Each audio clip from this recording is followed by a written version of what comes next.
Были ли среди пассажиров депутаты? В частности, я хочу узнать, был ли среди пассажиров депутат Асылбек Дженбеков? Я хотела бы узнать, есть ли у вас сведения о том, что лично Асылбек Дженбеков дал распоряжение не проверять, хотя обязаны были уже проверить хотя бы в лаборатории всех прибывших и распустить всех по домам. Прошу этот список предоставить.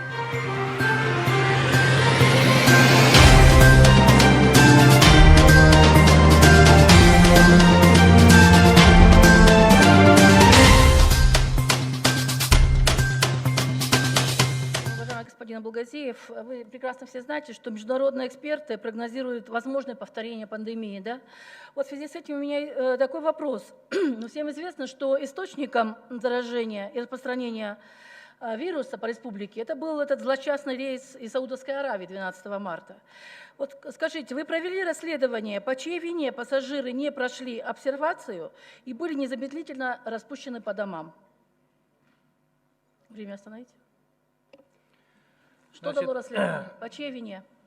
Тогда Саудовская Аравия не входил в группу риска стран. Тогда проходил только Китай, Корея, Япония, другие страны. Япония перечень стран неблагополучных не входила, поэтому мы их не проводили исследования, как сейчас мы делаем, поэтому запускали их.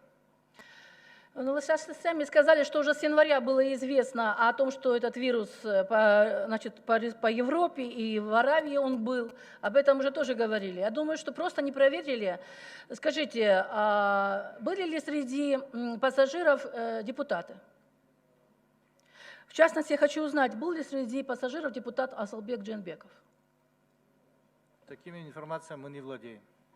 Тогда предоставьте, пожалуйста, список депутатов этого рейса, потому что я хотела бы узнать, есть ли у вас сведения о том, что лично Асылбек Дженбеков дал распоряжение не проверять, хотя обязаны были уже проверить хотя бы в лаборатории всех прибывших и распустить всех по домам. Прошу этот список предоставить. Улутына карабайт, жашына карабайт, бул кайсыл дин тутумуна карабайт. Жараткан жалғыз бардық кыздын динибиз кайсыл жакта болбосун, кайсыл багытта болбосун. Урматтуу коллегалар, этият кылайлы. Умрадан келди деген сөздү бул анда Америка, Европа, Англия, Южная Корея биринчи ошол жактардан башталган. Бул такыр Bunday жерден саясат жасаган менин оюмча такыр туура эмес. Кайсыл жактан келбесин, эртедир кечтир бизге келет эле, биз андан качып кутула албайт элек. Кайсыл жактан келбесин, биз аларды дарылоо, биз мамлекеттин милдети. Ошондуктан бул ал жактан бул жактан келди дегенди саясатка аралаштырып, бұл динди бұл жерде көтөрүп эме кылган туура эмес. Мен барганмын декабрь айында умрага. Сурооңор болсо мага бергиле. Декабрь айдын аягында каникулда мен барып келгенмин умрага. Азыр эле Асылбек Шарипович менен байланыштым. Жогору жакта депутаттар айткан маалымат боюнча тактап коеюн депчи. Сиз 2020-жылы январь, февраль, март, апрелинде ошол коронавирус башталганга чейин умрага бардыңызбы, барган жоксузбу депчи.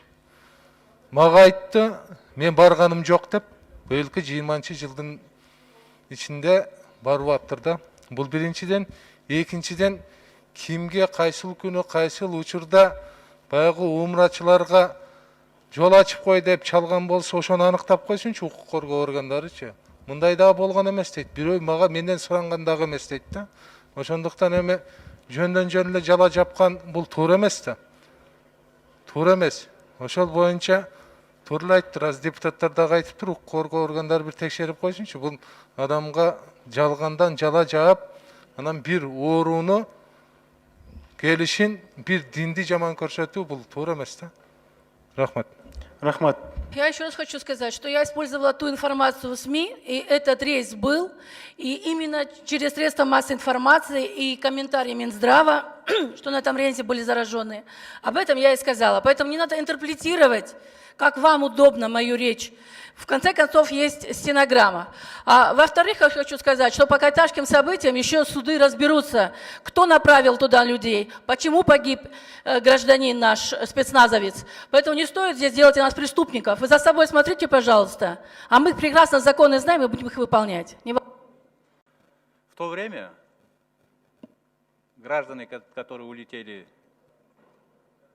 12 и 13 января, и когда прилетели, марта, да, когда прилетели в Саудовскую Аравию, Саудовская Аравия не была в числе стран, которые имеют опасность, эпидемиологическую, да, опасность.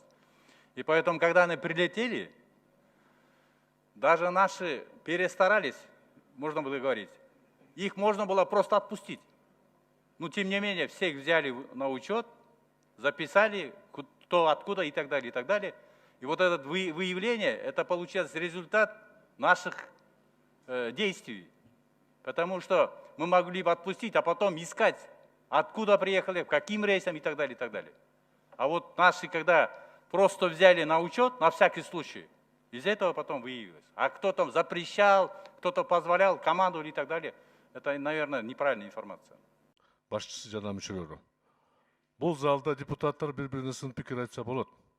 Бирок силерден сурап атырмын, бир аз этиканы сактап туруп, ким болсо да кичине абайлап сүйлөгүлө. Анан мактанбагыла, биз ошол рейсти карабай койсок деле болот. Болбойт эле. Январдан бери силерде штаб түзүлгөн болчу. Январдан баштап. Ошондон сурап атырмын, мактанбагылачы. Проблема көп болгон токой. Биз карабасак, ушундай болбойт эле. Андай эмес. Ошо 260 кишини каяктан келсе деле, эгерде ошол жерде дооро болсо, обсервацияга коюш керек болчу да. Өзүңөр ушул жерде айтпадыңар эле. Биз домашний арестке койдук деп, жанда айткан жоксуңар эле. Поэтому мен сиздерден сурап атырмын, 1 ай мурда, 2 ай мурда айтылган сөзүңөрдү эстеп койгула. Мен эч кимди коргоом келбей атат, калыстык болуш керек да. Болгондо ошол эле. Өзүңөр мына жерде Космосбек министр здравоохранения айтпады эле.